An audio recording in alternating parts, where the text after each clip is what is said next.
Procurem na sua Bíblia Atos capítulo 18, que é onde nós vamos pregar hoje.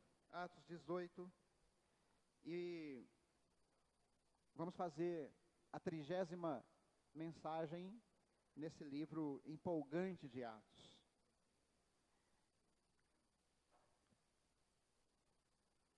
Se você perguntar ao livro de Atos, ou ao autor de Atos, qual o propósito para o qual ele escreveu esse livro, provavelmente Lucas vai dizer: para encorajar a igreja de todos os tempos a prosseguir escrevendo esta história.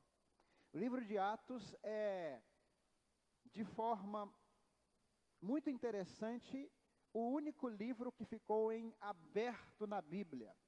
Não para que fossem escritos novos textos sagrados, mas para que a história do cristianismo continuasse sendo escrita por nós, a igreja do Senhor Jesus. Este livro foi escrito para que a igreja de todos os tempos continuassem recebendo poder e sendo testemunha em Jerusalém, Judéia, Samaria e até Porto Velho. Nós estamos escrevendo o livro de Atos ainda hoje. Todas as vezes que levamos uma vida aos pés de Cristo, todas as vezes que proclamamos o Evangelho onde quer que estejamos, todas as vezes somos testemunhas do Senhor pelo poder do Espírito Santo. Então esse livro é um livro de encorajamento. Eu queria fazer um merchandise aqui com vocês para o nosso irmão Gilson, que saiu também, passou todo o seu tratamento, os 9 meses e mais um pouquinho lá no projeto, e ele é proprietário da borracharia e colocou o nome em homenagem ao projeto. Jesus transforma dessa borracharia. O Gilson está ajudando lá também, mas o Gilson ele está fazendo bicos de obra, assentamento de piso, essas coisas. Ele aprende, o que ele não sabe, ele aprende muito fácil e faz com capricho. Foi um menino muito trabalhador lá. O Sérgio, né? O Gilson está lá, e é 24 horas, né? E está escrito lá, ó, Jesus transforma 24 horas. Não sei se é a borracharia, as duas coisas, né? Jesus transforma 24 horas. Obrigado. Deus abençoe Gilson, Deus abençoe Sérgio, nessa caminhada de vocês. Outros que estão lá, fiquem firmes para completar também o seu tratamento e comecem a orar ao Senhor para que sejam homens usados por Deus, determinados, resgatados para a glória do Senhor. Meus irmãos, então, voltando aqui ao livro de Atos, capítulo 18, nós aprendemos nesse livro que a história continua sendo escrita por nós, pelo poder do Espírito Santo, porque o Espírito Santo não foi recolhido depois que o livro de Atos terminou. Ele continua descendo sobre nós com poder e fazendo de nós testemunhas a todos os povos. Nós somos como igreja testemunhas em Calama, através do pastor João. Nós somos como igreja testemunhas do Senhor na Palestina, na faixa de Gaza, na Tunísia, no Marrocos, através do pastor Miguel Zuger. Nós somos como igreja testemunhas do Evangelho do Senhor lá em Moçambique, com o pastor Ed, com as ofertas que enviamos. Nós somos como igreja testemunhas do Senhor, do poder de Deus, transformador, 24 horas, poder que transforma 24 horas, em todo o Brasil, através de todos os missionários que nós ajudamos a sustentar pelas nossas ofertas, meus irmãos, por aquilo que nós tiramos, que Deus coloca no nosso bolso, e nós endereçamos de volta a Ele como oferta de gratidão. É muito encorajador o livro de Atos. Se você estiver se sentindo desencorajado, se você estiver sentindo-se desanimado, pegue o livro de Atos, comece a ler o livro de Atos em oração. Você vai ver que daqui a pouco um ânimo novo vai chegar até você. Porém, nós estamos acompanhando a segunda viagem do apóstolo Paulo, segunda viagem missionária, e queremos hoje, com um certo alívio, olhar para o lado mais humano de Paulo. Às vezes a gente olha os personagens bíblicos e a gente faz uma separação entre nós e eles, mas o texto bíblico diz, por exemplo, a respeito de Elias, lá em Hebreus, que Elias era um homem sujeito às mesmas paixões que nós. Que paixões são essas? São essas emoções conflitantes, esses sentimentos que nos surpreendem de vez em quando. Nós estamos extremamente empolgados e de repente estamos entregues a um desânimo que nem sempre compreendemos de onde veio. Apóstolo Paulo está aqui num desses momentos de desânimo. Como é que a gente sabe disso? Porque homens da estirpe de Paulo, homens da estatura espiritual de Paulo, não são homens mascarados, não são pessoas mascaradas. Eles são pessoas francas, eles sabem seus limites, eles reconhecem as suas fraquezas. E, inclusive, Paulo disse um dia que confessou que tinha um espinho na carne, vocês lembram disso? Acerca do qual 3 vezes ele orou. E eu fico pensando assim, que às vezes a gente pensa que essas orações sejam como as nossas orações, né, de 3 minutos, de 5 minutos. As orações judaicas são orações muito longas. E essas 3 orações de Paulo devem ter sido cada uma delas de horas na presença do Senhor. Ele diz: 3 vezes orei e o Senhor disse: a minha graça te basta, porque o meu poder se aperfeiçoa na fraqueza. Então, o apóstolo Paulo faz esse reconhecimento de um homem que tinha uma situação limitadora, a qual nós não sabemos completamente do que seja. Mas em outro texto, que é 1 Coríntios capítulo 2, versículo 3, ele diz o seguinte: eu estive entre vós, falando aos coríntios mesmo, em fraqueza, em temor e em grande tremor. O apóstolo Paulo confessa que quando ele chegou à cidade de Corinto, ele tinha esses sentimentos esmagadores e quase paralisantes de fraqueza, temor e tremor. Paulo estava fragilizado. E a gente fica pensando o que aconteceu para que Paulo chegasse assim. Bom, olhando o conjunto da obra, que é uma expressão muito utilizada agora nesse processo político que o Brasil está vivendo ainda, olhando para o conjunto da obra, no caso de Paulo, a gente vê um homem que começa a experimentar aquelas profundas marcas que ele vai dizer no final da sua carreira: desde já, ninguém me incomode, porque eu trago no meu corpo as marcas do Senhor Jesus. A palavra na Vulgata Latina é stigmata. Essa palavra implica ou aponta para aquelas marcas que ficaram no corpo de Jesus e que foram mostradas a Tomé. Tomé, olha, não seja incrédulo, mas seja crente. Olha para o meu lado, olha para as minhas mãos, olha para os meus pés. E Tomé se dobra numa confissão pungente, forte, de fé. Ele diz: Senhor meu e Deus meu. E Deus diz: porque viste, Tomé, creste. Bem-aventurados os que não viram e creram. Então, aquelas marcas, estigmata de Jesus, Paulo refere-se a elas no seu próprio corpo, por amor a ele, por amor à obra. Paulo tinha sido torturado em Filipos, passado uma noite na prisão, tinha sido esgarçado por chicotadas. Paulo foi expulso de uma cidade. Paulo já sofrera ameaças as mais ferozes, teve que ser levado às escondidas de Bereia para Atenas, pelo serviço secreto cristão, não é? E como a maioria era cristã, era judaica, de origem judaica, uma espécie de Mossad cristão. Mossad é o serviço secreto israelense. Paulo foi levado às escondidas várias vezes, não foi uma nem 2 vezes. Aquilo foi deixando marcas em Paulo. Mas eu creio, meus irmãos, que quando ele chega em Atenas, me parece que ele já não está na plenitude do seu vigor, do seu entusiasmo. E ele chega lá, ele encontra gozação, ele encontra rejeição, ele encontra procrastinação, pouquíssimos resultados. E todo mundo que é pregador sabe, todo mundo que é evangelista sabe que não há nada que entristeça mais um missionário, que entristeça mais um evangelista, um pregador, do que quando ele percebe que sua pregação não deu resultados ou deu poucos resultados, a sensação de que ele pregou mal. Olha, eu contei aqui outro dia de Spurgeon. Spurgeon pregava para 8, 10 mil pessoas. E muitas vezes, quando procurava Spurgeon no final do culto, ele encontrado no seu gabinete aos prantos, E as pessoas perguntavam, os amigos, os discípulos, os responsáveis pela vida dele, por cuidar dele, perguntavam: pastor, o que está havendo? As pessoas estão lá querendo falar com o Senhor, um sermão maravilhoso. E ele diz: hoje eu perdi uma grande oportunidade de pregar a verdade de Deus, foi muito ruim.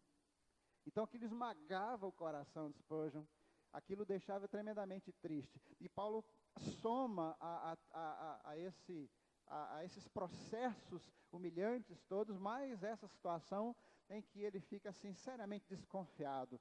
Quem nunca perguntou assim mesmo: será que o Senhor me chamou para isso mesmo? Será que o Senhor me chamou para ser pastor? Um dia perguntaram para o Rick Warren: pastor, algum dia o senhor já pensou em desistir? Sabe qual foi a resposta do Rick?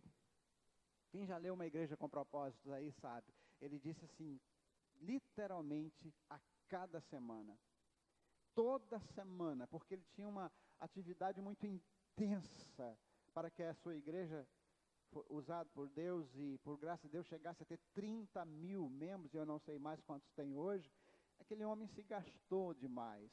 E ele diz: toda semana, invariavelmente, de uma maneira ou de outra, eu perguntava: será que eu estou chamado? Será que não estou aqui por minha própria vontade? Então Paulo está nessa situação. E aí nós vemos de uma forma muito interessante o nosso Deus, que é especialista em encorajamento, que não é de hoje.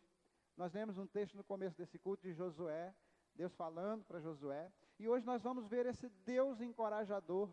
Quais são os instrumentos, quais são as formas, quais são os caminhos que Deus encontrou para encorajar Paulo, e que eu percebo claramente que ele continua se utilizando desses instrumentos, que ele continua se utilizando desses mecanismos, desses meios da sua graça, para me encorajar e para encorajar você, que no serviço dele, que à frente de um ministério, que na confissão de sua fé, que na manutenção da sua fé, na presença de Deus, muitas vezes se vê desencorajado, desanimado, e de repente você percebe que Deus está trabalhando para te trazer de volta.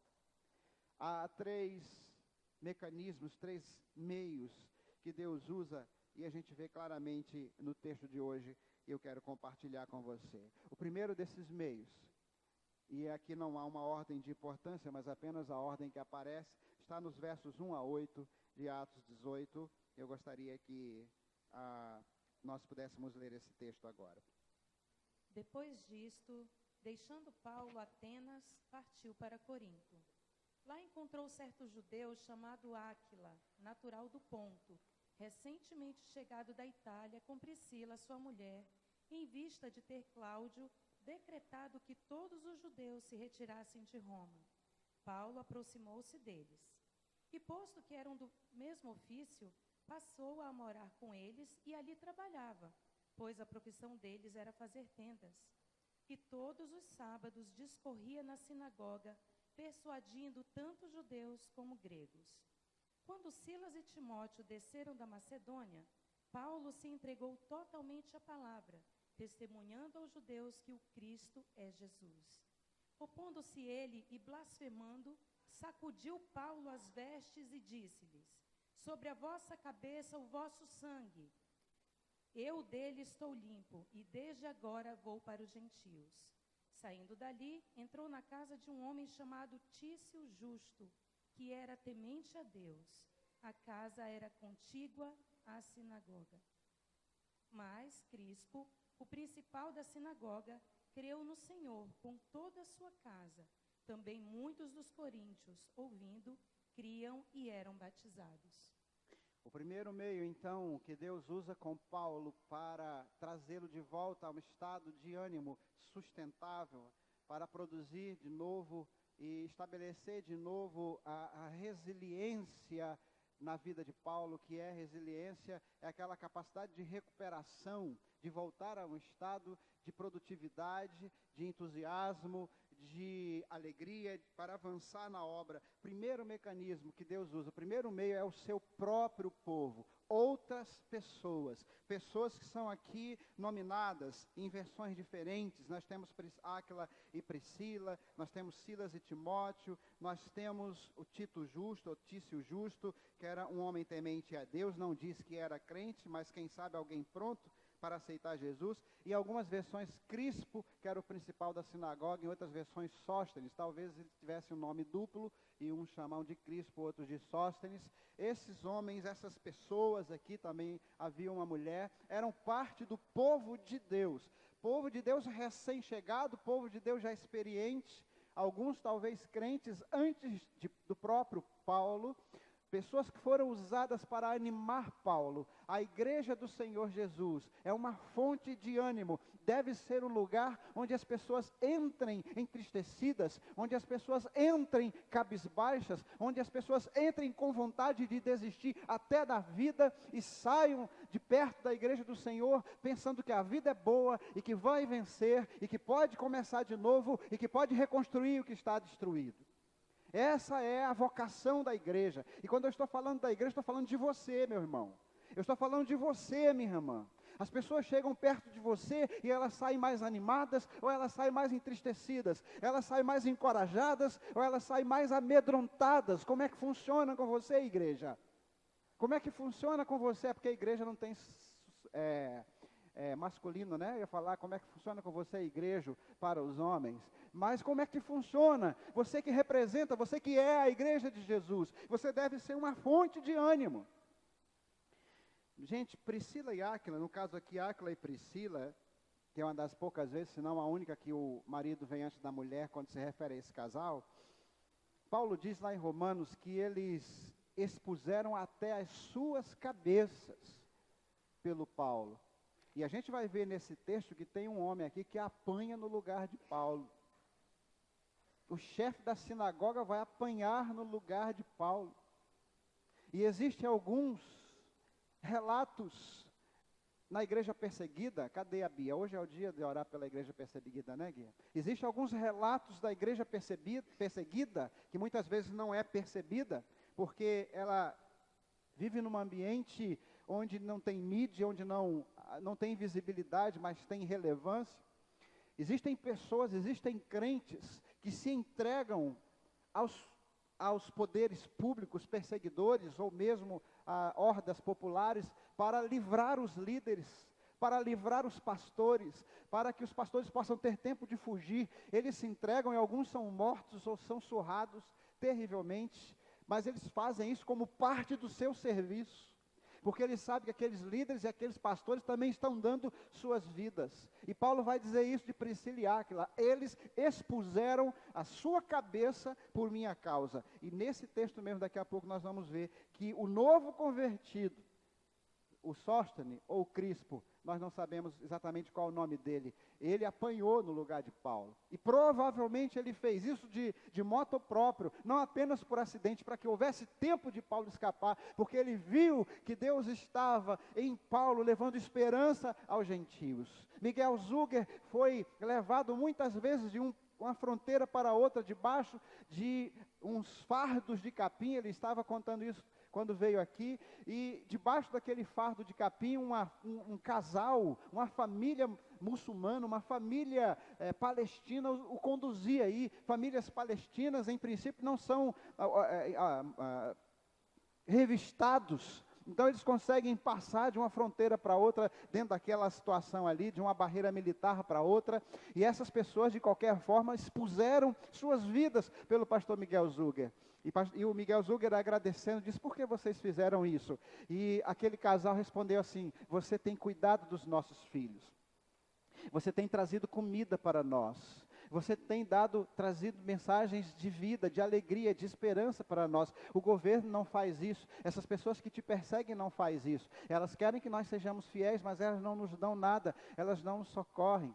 Quantas vezes, por ter um passaporte egípcio, o pastor Miguel Zuger pôde entrar no país com crianças à beira da morte, crianças palestinas, levá-las ao hospital com pessoas conhecidas, com pastores, com médicos conhecidos, e essas crianças foram tratadas e levadas de volta aos seus pais. Então, quando ele esteve à beira de ser morto ou de ser preso, muitas vezes ele foi salvo pelos próprios palestinos, pelos próprios islâmicos que recebiam os seus cuidados. A igreja do Senhor serve para isso. Paulo foi animado por Priscila, por Áquila, foi animado por Silas e Timóteo.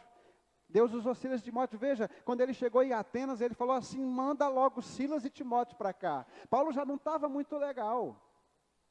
Quando ele chega em Atenas, que as pessoas que deixaram lá, falam assim, nós vamos embora agora, Paulo, fique bem, fique com Deus. Paulo falou assim, traz logo Silas e Timóteo, não me deixe sozinho aqui por muito tempo. Mas ele ficou em Atenas sozinho. Silas e Timóteo não alcançaram, pelo que o texto bíblico diz para nós, em Atenas, só o alcançaram em Corinto, a cidade mais depravada daquela época. Paulo estava olhando para Corinto e falando assim, como é que eu vou pregar nessa cidade? Ele chega lá, não tem ninguém, ele tem que fazer tendas. O texto diz que Paulo se juntou com Priscila e com Áquila para fazer tendas, para produzir o seu próprio sustento.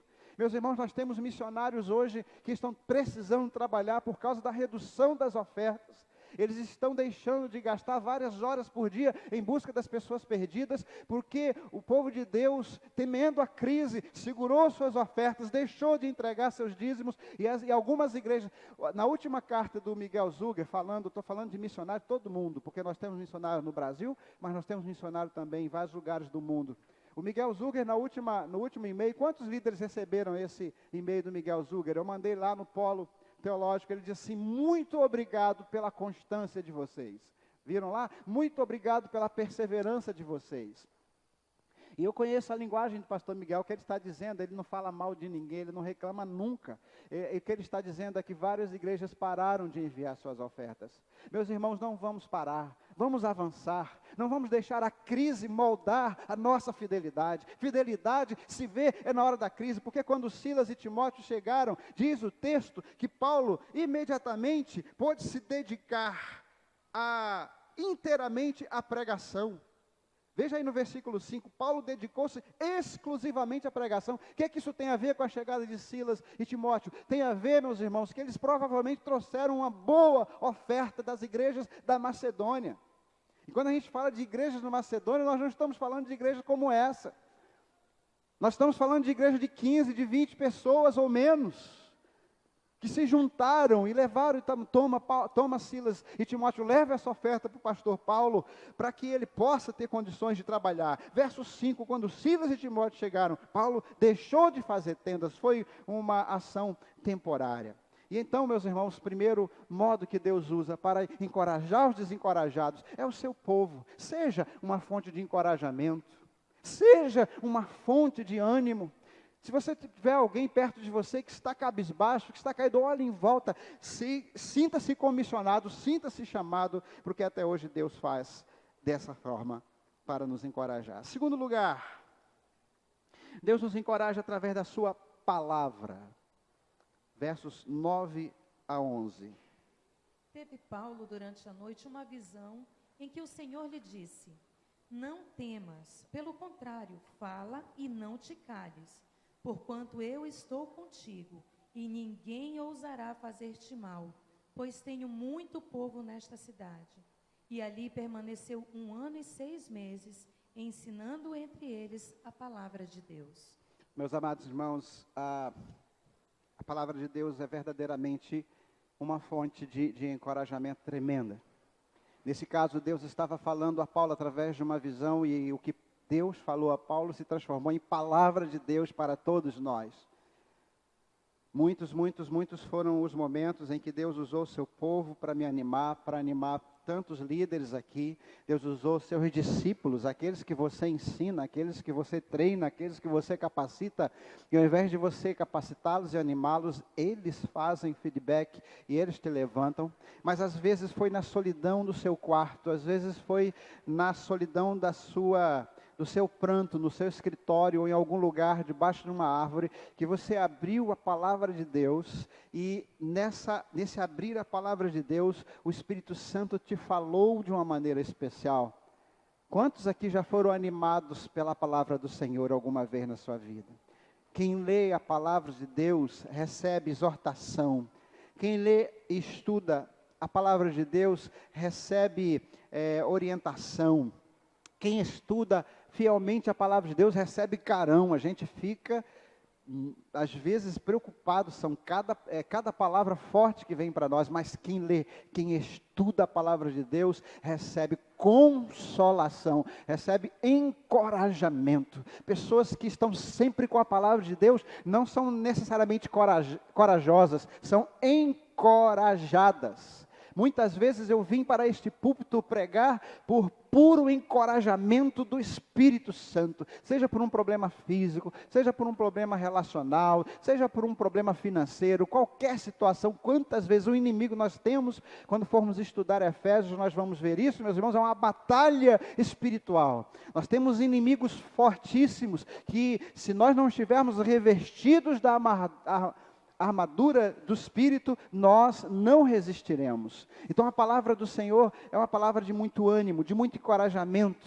de exortações maravilhosas, que nos colocam de novo no caminho, que nos fazem levantar e dizer: eu vou recomeçar e eu vou encarar isso. Eu creio que depois dessa palavra, Paulo se levanta com um vigor novo.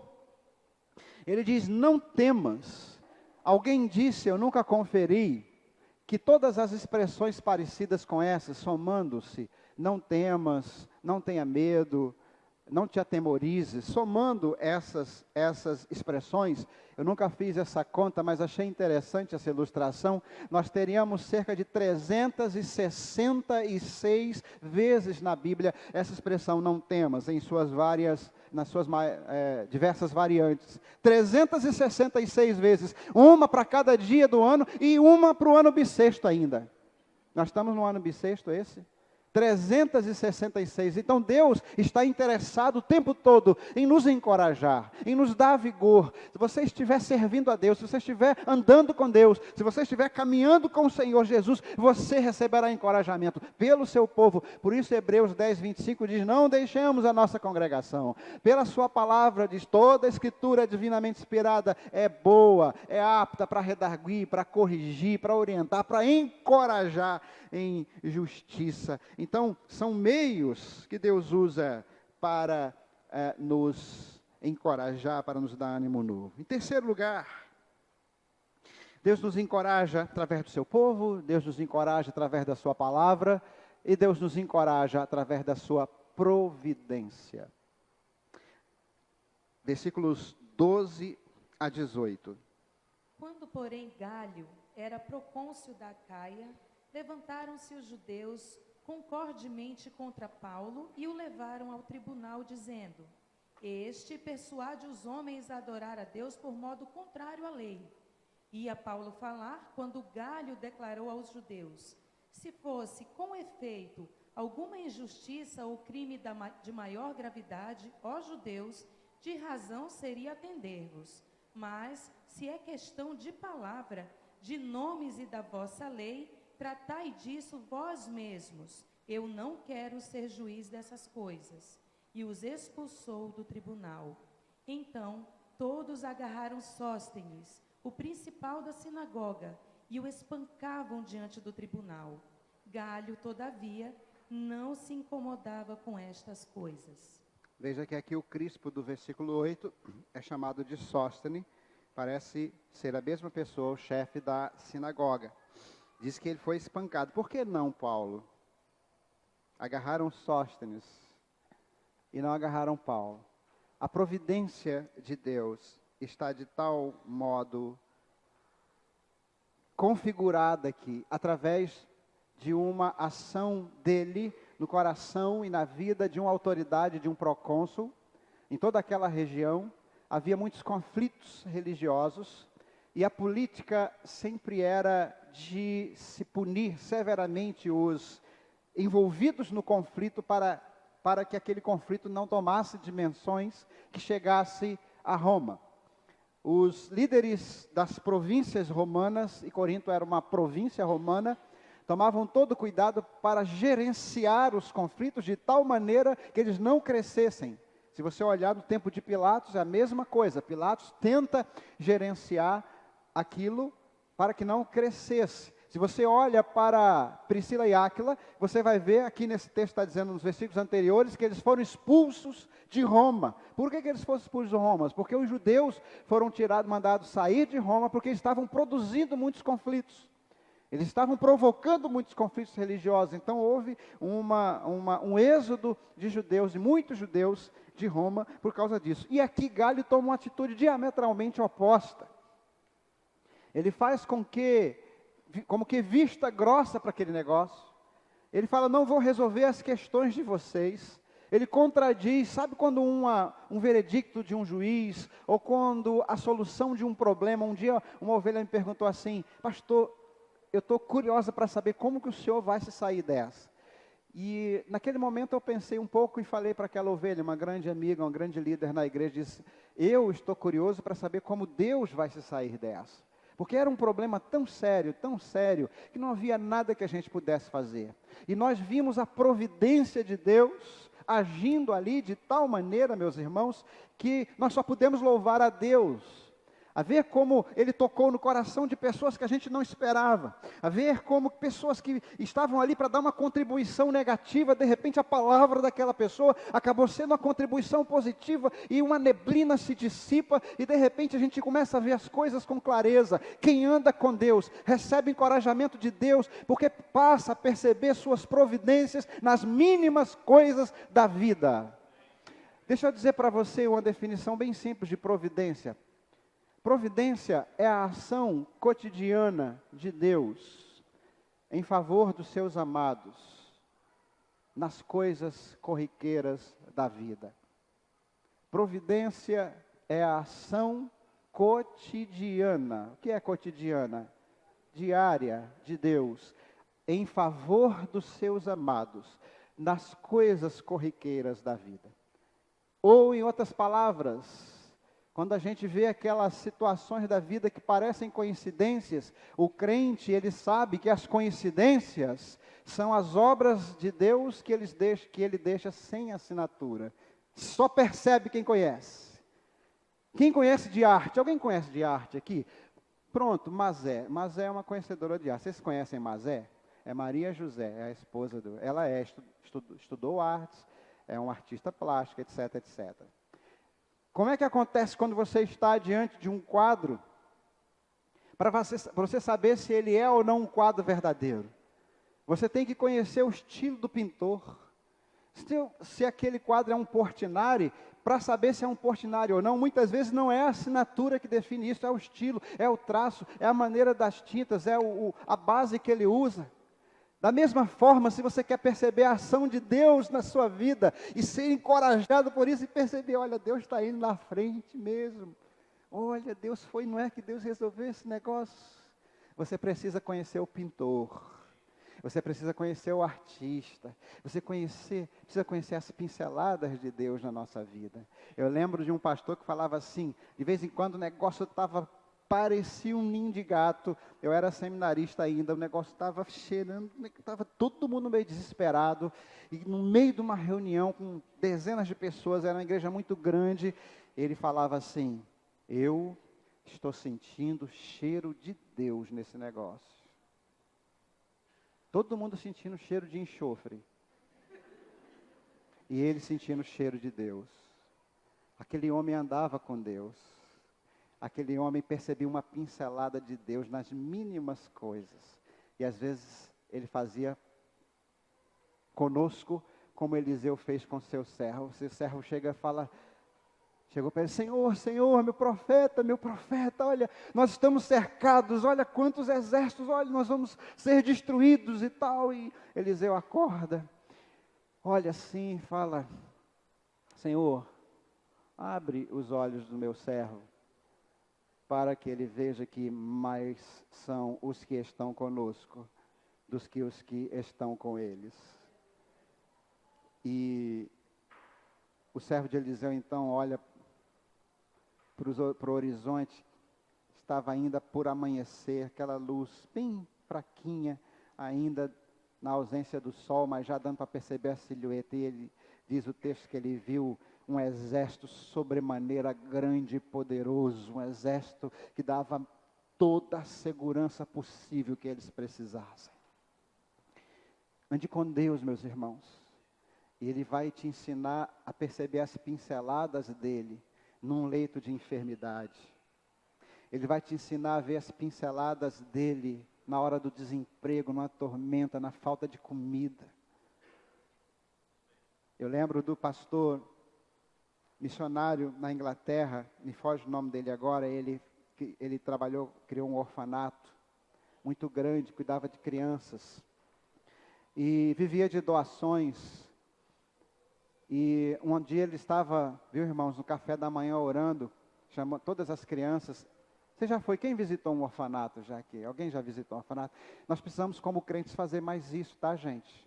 Visitar mais orfanatos, visitar mais asilos, visitar mais cadeias. Nós precisamos ser instrumentos da misericórdia de Deus, do amor de Deus, onde nós pudermos.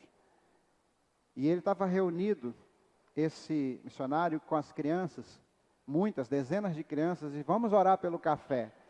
E uma das crianças fala assim, mas pastor, não tem pão, não tem leite, não tem nada na mesa, nós vamos orar pelo quê? E ele falou assim, tenha fé. E eles começaram a orar pelo café, pelo leite, pelo alimento, pelo sustento. De repente alguém bateu na porta, interrompendo a oração, e disse, desculpa interromper o café da manhã de vocês, é que nós estávamos passando aqui com um caminhão levando o pão para distribuir nas padarias, e o pneu furou e os pães vão estragar porque deu problema no carro e nós não temos como prosseguir viagem. Por acaso seria útil para vocês? Jesus Transforma está sem pão ainda, tá? Está sem pão? Não. Está com pão? Ainda está tendo aquela... Está tendo?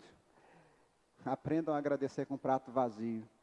E ele falou assim, sim, será muito útil. Alguma hora dessa a gente pode precisar. E trouxeram aquele monte de pão. Em seguida eles foram orar, dizendo, Senhor, nós te agradecemos, continuamos orando, papapá. E diz o texto desse livro que bateram na porta outra vez e disseram, olha, nós tivemos uma produção excessiva de leite, não foi vendido, leite não tinha geladeira naquele tempo, vocês por acaso estão precisando de leite, porque senão vai estragar e tal. Aí falaram, sim, pode ser que nós precisemos, pode entrar. E entraram com aqueles galões. Meus irmãos, lá no Jesus Transforma, na verdade lá na Cristolândia, em São Paulo, porque no Jesus Transforma, nós sempre tivemos abundância. Até agora nada tem faltado assim de essencial. Tem ficado baixo, está baixinha a despensa lá, né? Mas vai subir de novo, em nome de Jesus. Eu vi um interno, um aluno orando. Nunca na minha vida, com quase 25 anos de ministério, eu tinha ouvido uma oração do Pai Nosso fazer tanto sentido. Porque nós estávamos orando lá em São Paulo, na missão, lá com o pastor Humberto, nós estávamos orando com as dispensas vazias, meus irmãos, porque lá, aqui também era assim, né? Ia tudo para a missão, lembra disso, Marconi? Ia tudo para a missão e a missão distribuía. Se a missão estava vazia, lá em Caraguatatuba, onde eu fui depois, que é a fase 1 da Cristolândia, em Caraguatatuba, imagina como que estava lá. Eu cheguei lá, tinha mais de 100 homens. O almoço foi pescoço de galinha, que eles chamam de camarão, que depois que cozinha o pescoço da galinha, dá uma assadura nele, ele fica vermelhinho, né? E fica assim, dobradinho. Eles chamavam de hoje tem camarão, de novo. E todo mundo alegre. E eu pensando aqui no nossa realidade, o pessoal já cansado de comer carne, querendo comer um franguinho, querendo comer um peixinho, né? Então, nós estávamos orando isso antes. Eu estava na missão lá com a como é o nome da esposa do pastor Humberto? Soraya, com a irmã Soraya, e aquela mulher orando com aquele negócio como se as dispensas estivessem cheias. Você sabe que a Soraya é uma mulher de fé, né? Obrigado, Senhor, porque o provedor é o Senhor, porque nós sabemos que não nos falta, porque nós temos fé que nenhum desses meninos vai ficar sem almoço hoje. Nós tomamos o último café, acabamos com o que tinha, mas eu tenho certeza de que de algum lugar, meus irmãos, não é que parou um caminhão cheinho de alimentos na frente da missão, né? Não foi ninguém que me contou, não. Eu estava lá, eu vi. Aí como eu sou um homem de bule, né? Um homem de pouca fé, eu sou muito assim, eu falo assim, ela devia saber. Ela já estava orando, não é possível. Não é possível. Quando chegou o caminhão lá, mas com certeza ela sabia pela fé, né? Quando chegou o caminhão lá, a alegria foi tão grande, a festa, o culto daquela manhã, foi tão maravilhoso que eu disse, as pessoas sabiam, mas não do jeito que eu pensava. Nosso Deus nos consola através da sua providência, meus irmãos. Andem com esse Deus, caminhem com esse Deus, porque o seu povo, a sua palavra e a sua providência estarão à sua disposição quando você estiver desencorajado. Amém? Que Deus nos abençoe. Vamos abaixar as nossas cabeças e vamos orar.